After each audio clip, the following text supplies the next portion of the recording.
Imagine walking into a room filled with 20,000 empty chairs. That's the number of jobs the largest US banks have silently cut this year. The culprits? Wells Fargo and Goldman Sachs, each severing about 5% of their workforce. Bank of America's headcount dipped too, even though they also hired 12,000 people.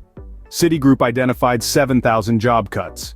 JP Morgan Chase, however, bucked the trend, growing its headcount by 5.1%.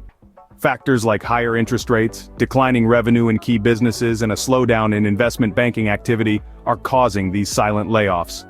But why does this matter to you? Well, these silent cuts might be the first whispers of a looming financial crisis.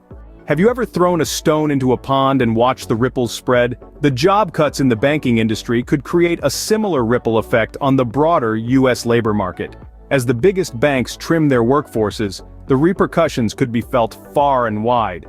The layoffs are driven by a host of factors, including higher interest rates, declining revenue, and a slowdown in investment banking activity.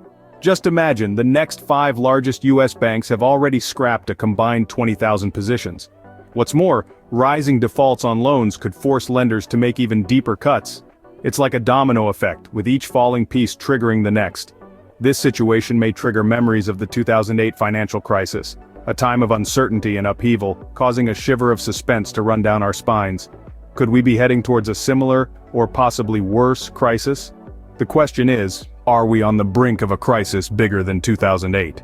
Now that we've peeked behind the curtain, what can we do to brace ourselves for what might be coming? It's a question that weighs heavily, but one that we can approach with a strategy. First, consider diversifying your investments. Don't put all your financial eggs in one basket.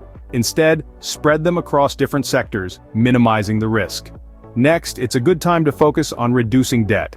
High-interest debt, like credit cards, can be a burden during tough economic times. Aim to pay these off or at least significantly reduce them. Thirdly, building an emergency fund can provide a financial safety net. Aim to save at least 3 to 6 months of living expenses. This can provide a cushion if job loss or other unexpected financial challenges arise.